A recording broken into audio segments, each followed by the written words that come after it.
Oke, selanjutnya itu ada materi bab 11.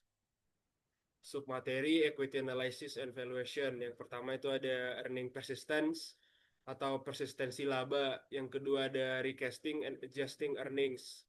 Menyusun ulang dan menyesuaikan laba. Yang ketiga itu ada determinants of earnings. Faktor penentu laba. Eh, yang pertama itu ada konsep persistensi laba. Apa itu persistensi laba? Itu adalah tingkatan di mana laba saat ini diharapkan dapat berlanjut di masa depan. Dengan kata lain, ini adalah ukuran stabilitas dan keberulangan repeatability dari laba sebuah perusahaan. Laba tidak semuanya diciptakan sama, ada yang bersifat permanen, ada yang hanya sementara. Mengapa persistensi laba penting untuk valuasi?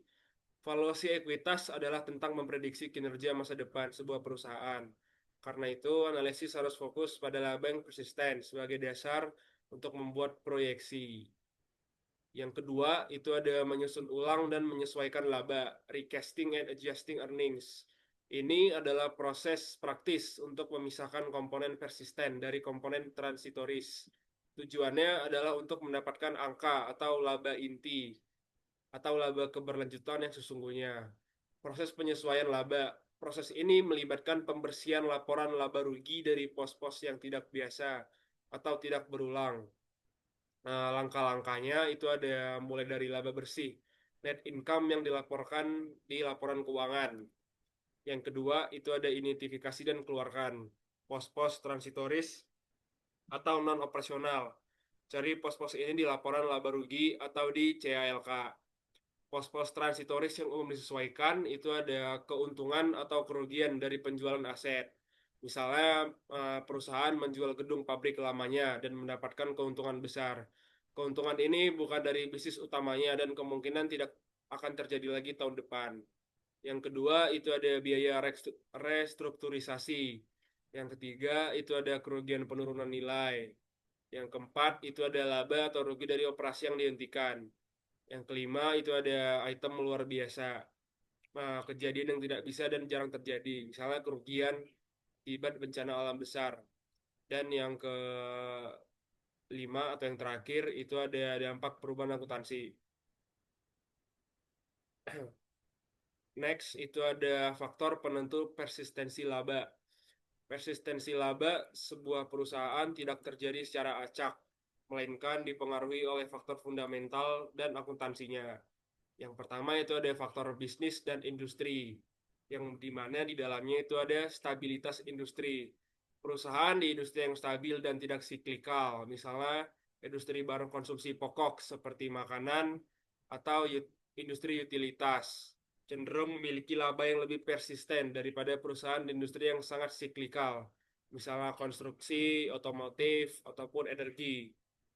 Yang kedua, itu ada keunggulan kompetitif. Perusahaan yang memiliki parit pelindung atau economic moat yang kuat akan mampu mempertahankan profitabilitasnya dan memiliki laba yang lebih persisten. B, itu ada faktor akuntansi terkait kualitas laba. Yang di dalamnya itu ada manajemen laba, earnings management, dan ada hubungan laba dengan arus kas. Kesimpulannya, untuk melakukan analisis dan valuasi ekuitas yang andal, seorang analis tidak bisa hanya melihat angka laba bersih yang dilaporkan.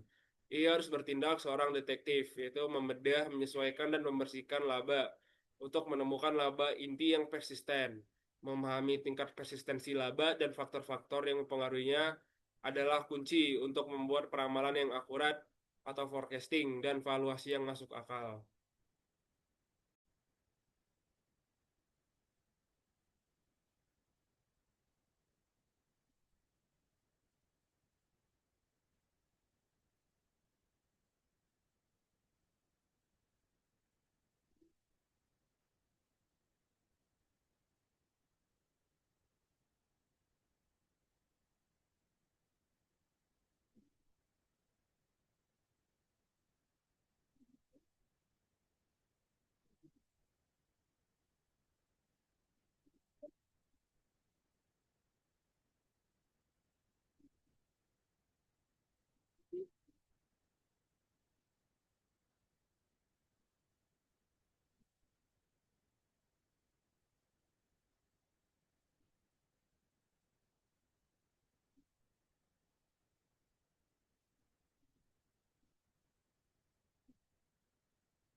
saya salinan tasnya dengan NIM 119.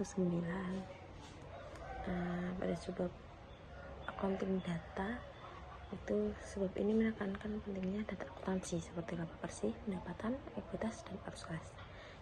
Sebagai dasar dalam melakukan analisis ekuitas dan penilaian perusahaan, data akuntansi digunakan untuk apa saja?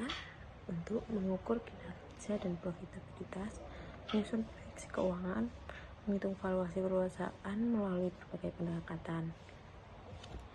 Nah, fundamental valuation multiple membahas pendekatan penilaian saham menggunakan rasio atau multiple yang berbasis pada data keuangan.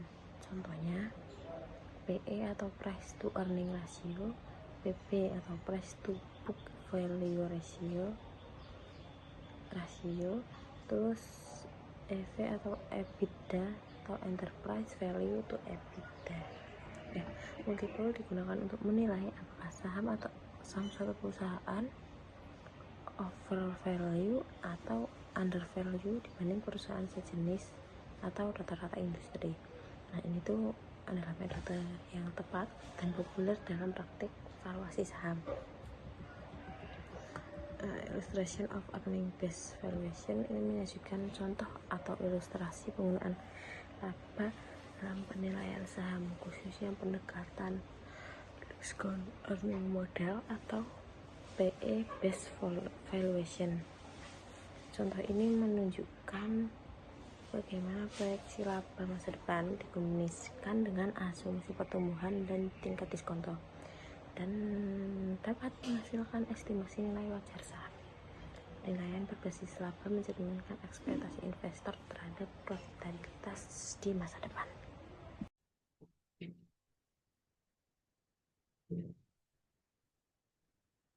Baik, perkenalkan saya Anggita dengan NIM 115.